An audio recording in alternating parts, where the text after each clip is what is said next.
Bună, dragii mei, bine ați venit, bine ați revenit. Sunt Meme și ca de fiecare dată înainte de a începe, vă reamintesc un lucru foarte important, cât de minunați și de puternici sunteți. Astăzi vin către voi cu previziunile pentru zilele ce vor urma, pentru acest weekend sau pentru acel moment în care tu accesezi această emisiune, acest clip. Luați de aici lucrurile cu care rezonați voi, ceea ce simțiți că vi se aplică în mod dedicat pe situațiile din viața voastră. Să vedem despre ce este vorba, dar nu înainte de a vă mulțumi tuturor. Pentru că sunteți aici, pentru că sunteți minunați, pentru că reveniți cu drag de fiecare dată și mi oferiți sprijin și suport, practic motivație să revină alături de voi în fiecare zi. Vorbim despre vibrația numerelor 22 și 23 sau despre arcanele care ne oferă această combinație din tarot.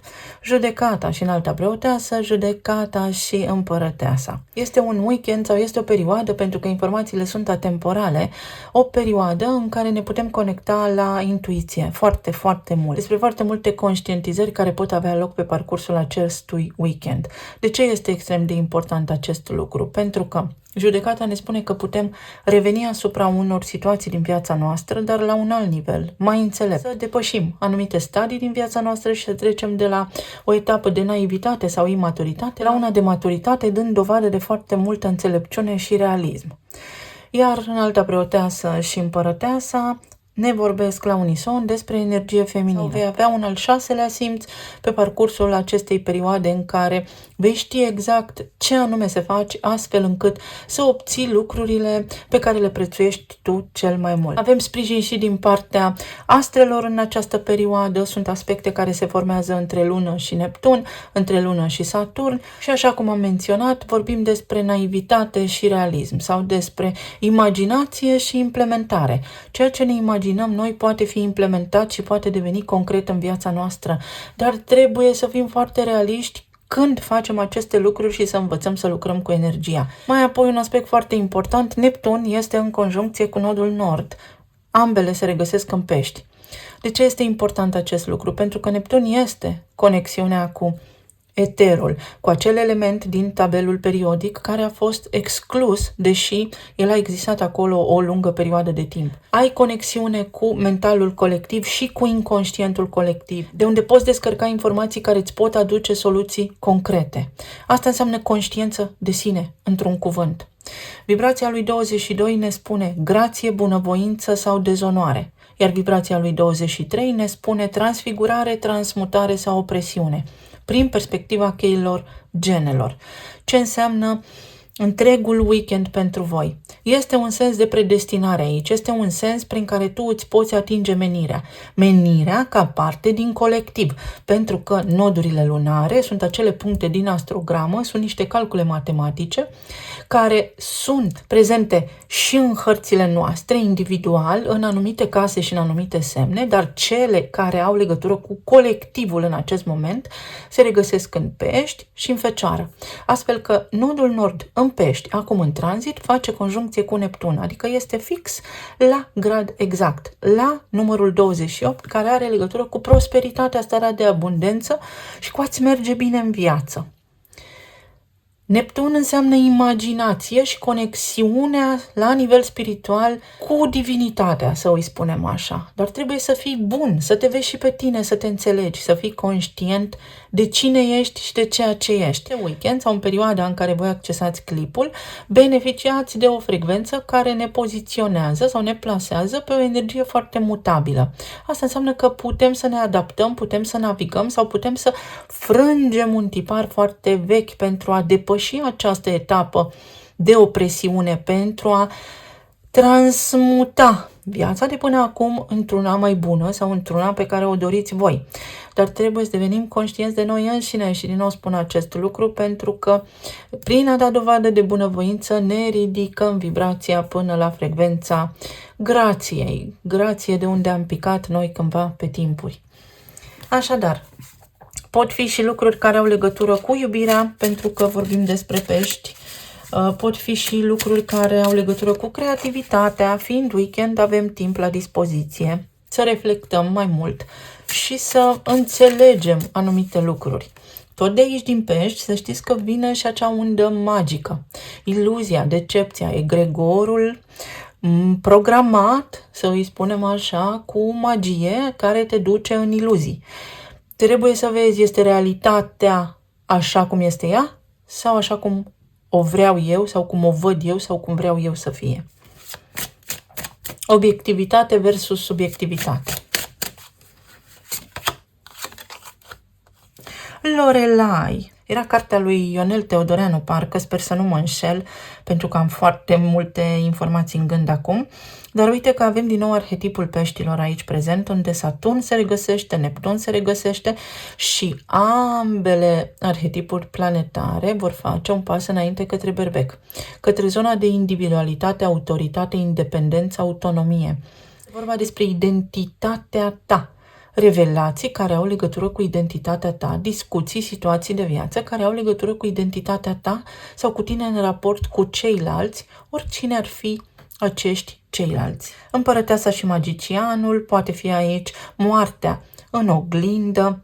Știți că oglinda este făcută din nisip și ea este văzută ca un portal unde există o altă realitate. Când ne uităm în oglindă, este ca și când ne uităm la o dublură de-a noastră, pentru că este o altă realitate acolo.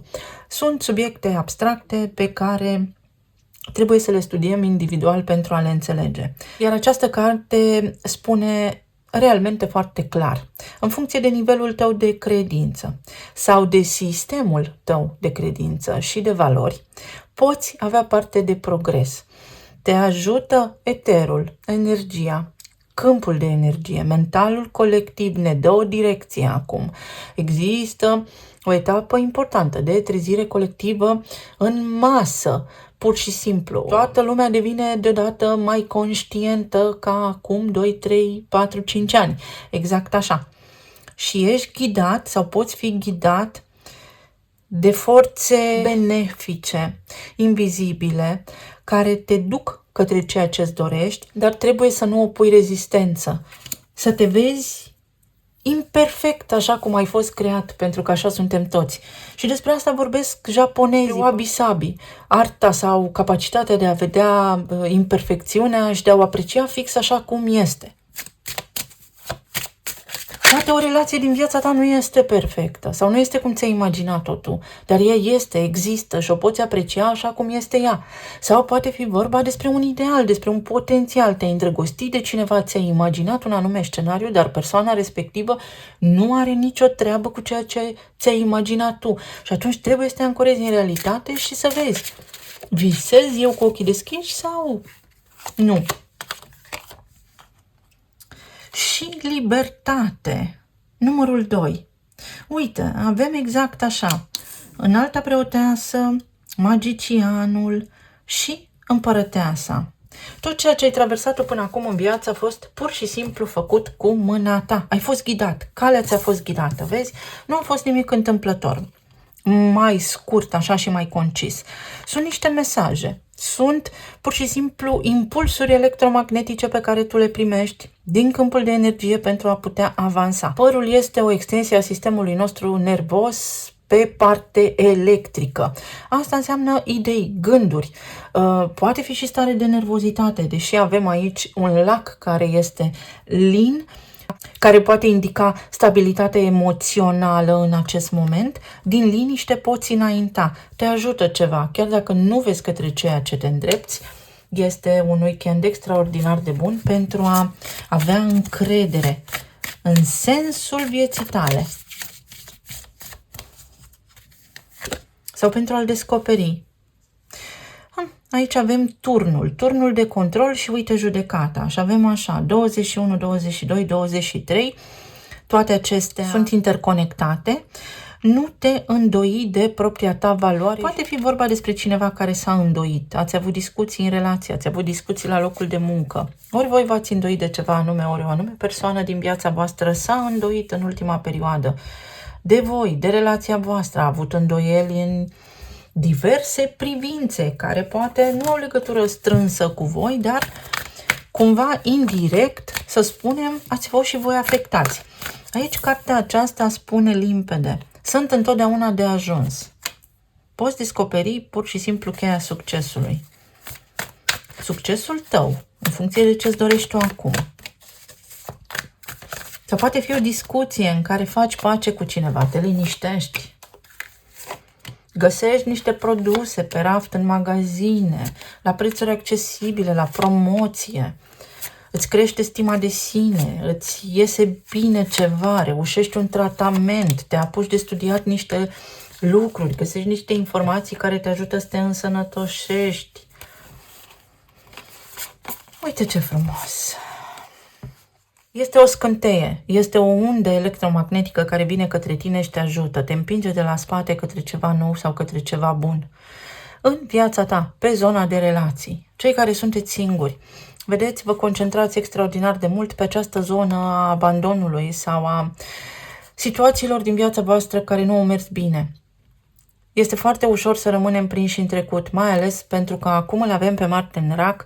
Există o tendință, o predispoziție să ne tot întoarcem la situații, să repetăm anumite situații, să repetăm anumite lucruri, conversații, gânduri, dar energia ne îndrumă să ne orientăm către exterior, către lumină, către soare. Marte iese și din retrogradare și va intra și în Leu în curând. Asta înseamnă soarele mic, potențialul ca tu să-ți schimbi viața, să faci ceva nou pentru tine. Pe zona de relații pare să fi fost aici ceva în strânsă legătură cu zona financiară, unde ați avut provocări sau v-ați stresat voi pur și simplu recent. Doar că lucrurile veți vedea că încep să se miște în direcția potrivită. Veți vedea că încet, uite, lucrurile iau o turnură diferită și ori primiți banii de care aveți nevoie, ori vă veți simți stabil la nivel financiar.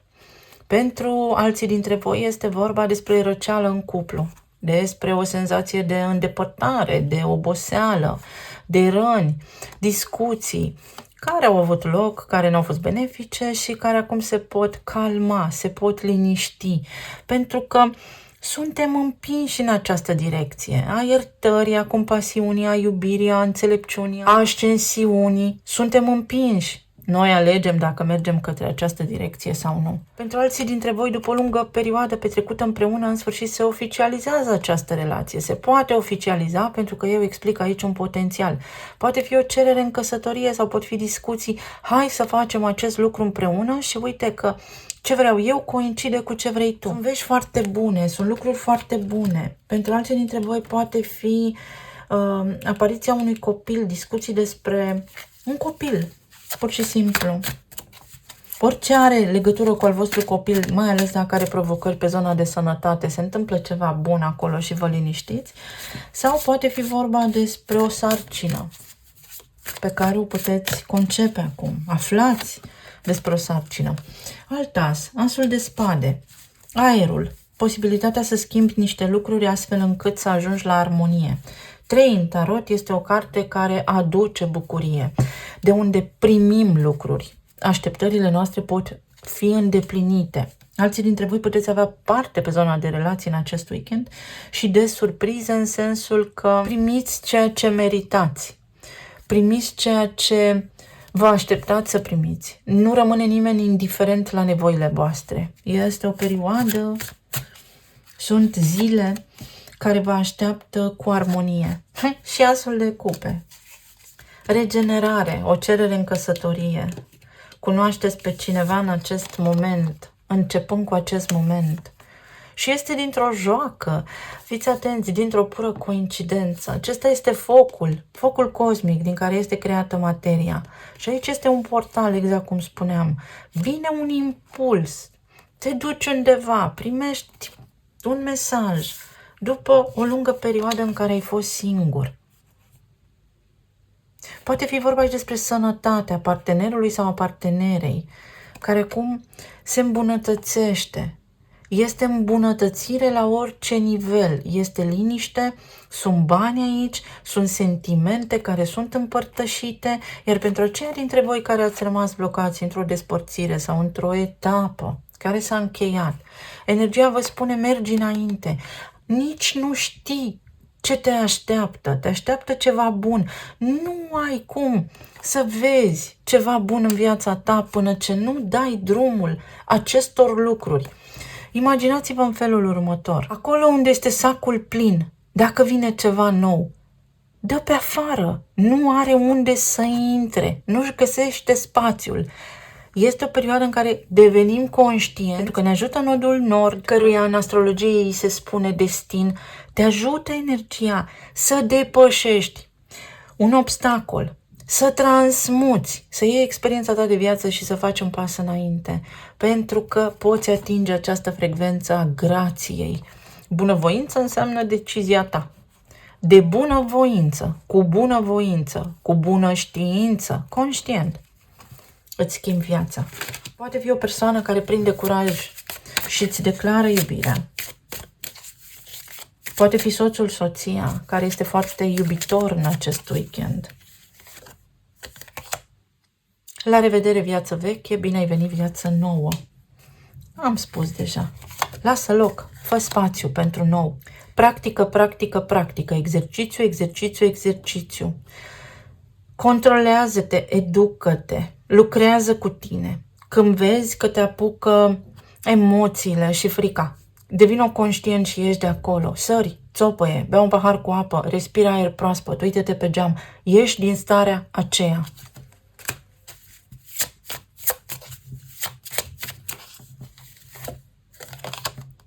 Ai putere. Să știți că este un weekend important. Foarte important, aș spune eu, dar nu vreau să creez așa mult misticism în spatele acestor cuvinte. Este un weekend foarte important. Cine poate înțelege asta bine, cine nu, va trece peste și lucrurile își continuă, desigur, cursul fără prea mult entuziasm, să spunem. Un weekend în care ai puterea să lași în spate ceva vechi sau să transformi o situație neplăcută într-una absolut senzațională. Printr-o situație, printr-un cadru, printr-o conversație. La nivel de plan material, planuri. Vă intră salariul sau vă faceți niște planuri, așteptați ceva bun să se întâmple și se poate întâmpla. Judecata și puterea. Marte din Leu. Aici văd că unii dintre voi ați avut niște pierderi financiare. Ați văzut că acum toată lumea la nivel internațional așa caută rezervele de aur, toată lumea își caută în cufăr, americanii vor să vadă dacă mai au aurul, Banca Angliei nu mai are aur, etc. Este o perioadă în care, uite, îți poți găsi locul care să-ți producă ție stabilitate, să ai un backup. Ori începi să-ți faci niște rezerve, cât de puțin rezerve să fie, ori este vorba despre o revenire la un nivel de stabilitate cu care tu să te simți confortabil sau să fii confortabil. Unii dintre voi mergeți la cumpărături, vă simțiți bine pentru că simțiți că aveți lucrurile sub control. Pentru alții dintre voi este mult magnetism, este o stare de bine interioară, este o stimă de sine crescută și din nou avem aici această idee a transfigurării și a transmutării, a înfrumusețării unei situații. Cavalerul de monede face pași foarte siguri către ceea ce își dorește. Trebuie doar reevaluat ceva, ieșit din starea de tensiune pe care o resimțiți în legătură cu planul vostru financiar, pentru că aici există prosperitate. Leul înseamnă și aur. Bani, strălucire, bogăție, lux, opulență. Acum depinde de informația cu care rezonați. Ce vă doriți voi? Magicianul. Să deblocați o situație și situația se poate debloca.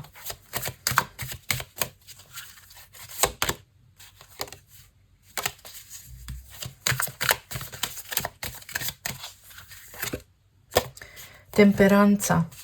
Așa cum am spus ieri, sunteți într-o etapă, sunteți într-un proces, ori un proces care are legătură cu o instanță, anume, cu o speță anume, pe care îl puteți câștiga, dar trebuie să documentați bine, să aveți răbdare și mai mult decât atât, să reevaluați niște lucruri anume. Pe de altă parte, este vorba despre a ieși din frecvența lipsei. Vreau bani, am nevoie de bani. Universul, să-i spun așa, deși nu universul face asta, dar vă explic ca să înțelegeți voi, îți va aduce înapoi aceleași cuvinte. Vrei bani și nu-i primești, doar îi vrei. un succes remarcabil aici și o tranziție către prosperitate, către niște bani pe care îi poți avea sau către o stare materială bună. La nivel emoțional, foarte bună energia, v-am spus, pentru această perioadă. Pentru câteva zile și este de ajuns. În câteva zile voi puteți produce acea minune despre care am vorbit ieri, pentru a deslănțui, pentru a dezlega, pentru a începe un nou potențial care să fie așa, liniștit, plin de iubire, liniștit. 9 de monede, soarele, regina de monede și 6 de monede. Mulțumire de sine. Am lucrurile sub control. Lucrurile merg bine. Asta înseamnă, poate nu neapărat cum vreau eu, dar sunt mulțumit, sunt recunoscător, sunt împăcat cu ceva anume. Pentru alții dintre voi poate fi mă împac cu cineva anume sau încep să văd perspectiva, problema, persoana de lângă mine puțin diferit. Unii dintre voi puteți avea grijă de o persoană care este singură, vă cere cineva ajutorul și să știți că acest lucru vă întoarce la schimb energie foarte benefică. Pentru alții dintre voi este stare de sănătate bună și optimism. Ajutor, primește ajutor. Când te simțeai singur, uite că apare cineva, ca un părinte sau un om foarte bine intenționat care te ajută într-o anumită privință. Poate fi inclusiv mama, o energie feminină sau energia feminină, binele pe care tu de-a lungul anilor tăi l-ai făcut, acum se întoarce la tine.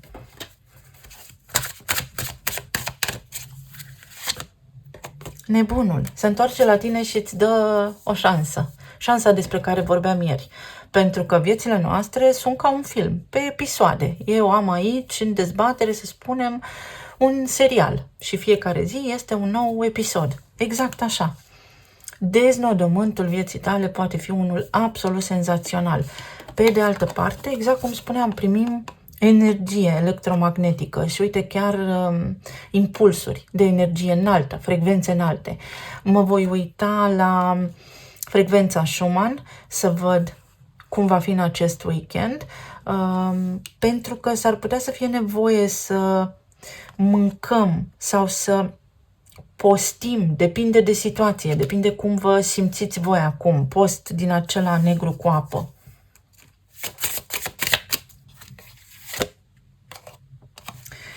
Se vor întoarce, așteaptă-te să se întoarcă ceva la tine. Binele pe care l-ai făcut se întoarce la tine. Ori un om, ori un loc de muncă, ori starea de bine, ori pur și simplu. Nu neapărat că cineva ți este dator, dar ai făcut bine de-a lungul timpului și ceva bun se întâmplă acum pentru tine. Hai să vedem ce ne spun și talismanele. Au căzut deja unele și le lăsăm aici. Nerăbdare, nerăbdare, nerăbdare. Ia să vedem. Poți transforma stresul, uite, prin a te alinia la frecvențe înalte și prin a repara ceva. Cum reparăm ce nu funcționează în viața noastră acum, dacă vrem un viitor mai bun? Prin trecut, prin a ne schimba părerea despre anumite lucruri, prin a nu le mai pomeni, a ierta și a trece peste sau a accepta și a trece peste. Poate cineva îți face o dedicație. Uite, sănătate. Sănătate și voie bună. Dorința ta poate fi îndeplinită la momentul potrivit. O sincronicitate. Te așteaptă dorința ta, ceea ce îți dorești tu. Aliniază-te, relaxează-te. Anxietate, relaxează-te. Un cățeluș, un prieten bun sau pot fi animalele de companie. Da, uite, animalele de companie. Poate fi un prieten foarte bun care te bucură. Stai de vorbă cu cineva și te bucuri. Iar pentru alții dintre voi, uite, se întrerupe acest ciclu al stresului și al pierderii. Se întrerupe.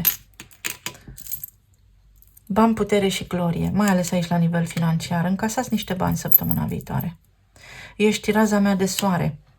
Raze solare, furtuni electromagnetice sau impulsuri. Eu deja le simt, să știți. Uite, spațiul cosmic, divinitatea care ne sprijină, adică razele solare, plasma care lucrează pentru noi ne ajută să ne vindecăm la nivel de ADN. ADN-ul nostru se repară cu soare. Poate avem soare, din nou soarele. Tu ești soarele meu. Ai lumea la picioare. Te eliberezi sau te controlează viața ta de până acum? Dacă te eliberezi, prinzi curaj și faci ceva bun pentru tine, nu te oprește nimeni din loc. Soarele. Cerbul de aur. De monede. Cineva care se teme foarte mult să vă declare dragostea. Aveți aici pe cineva care vă va face să râdeți foarte mult. O petrecere, o bucurie în acest weekend. Un as de monede, o invitație în oraș. Se teme persoana asta. În sensul că nu știe ce reacție veți avea voi. Vrea să vă invite în oraș sau să vă spună niște lucruri. Vă ies calculele. La nivel financiar lucrurile se echilibrează. Sunt fie niște acte aici pe care le semnați, fie un nou contract de muncă, fie pur și simplu vă achitați facturile sau ceva bun se întâmplă. Este vorba despre o situație care se transformă, despre o inimă care se umple, despre a avea încredere, așa cum a avut și cenușăreasa, a mers la bal. Știți bine cum. Mergi la un bal sau ceva se întâmplă de bine și la nivel de sănătate, dar și în viața ta. Din nou un cățeluș. Oh, ce frumos!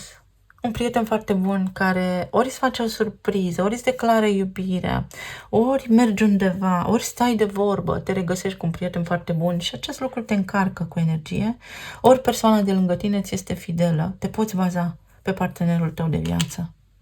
Sau poți întâlni acum pe cineva care este așa cum ai tu nevoie. Avem semnul Taurului, unde îl avem pe Uranus, un weekend de trezire. Un weekend cu șocuri din acestea electromagnetice, cu epifanii și conștientizări. Să știți că aceste conștientizări când vin, ne cam dau bătăi de cap și dureri de cap în corpul fizic, dar de multe ori nu prea ne place. Negăm pentru că este greu să acceptăm ceva anume. Punct. Un punct. O zi, o săptămână, o lună, sau ești aproape de ora exactă, de ora 14. Să fiți atenți la orele 12 și 14. 12 și 14 sau orele 12, ora 14. Începe și se termină lângă o mare. Este o apă aici. Echilibru emoțional, energie mutabilă, adaptează-te, fii ca apa. Atenție la coate, la dureri în cot, că acolo sunt centri de energie sau după îndelungi dezbateri. După ce te-ai zbătut foarte mult să obții ceva, gata. Se întâmplă, te liniștești, te bucuri. Putere. Putere personală. Puterea ta vine din ceea ce gândești. Creierul dă comandă corpului. Poți să o faci și o faci. Mulțumesc tare mult! Vă doresc să aveți un weekend minunat, să fiți bine sănătoși și iubiți și să ne reauzim cu bine și data viitoare. Pa, pa!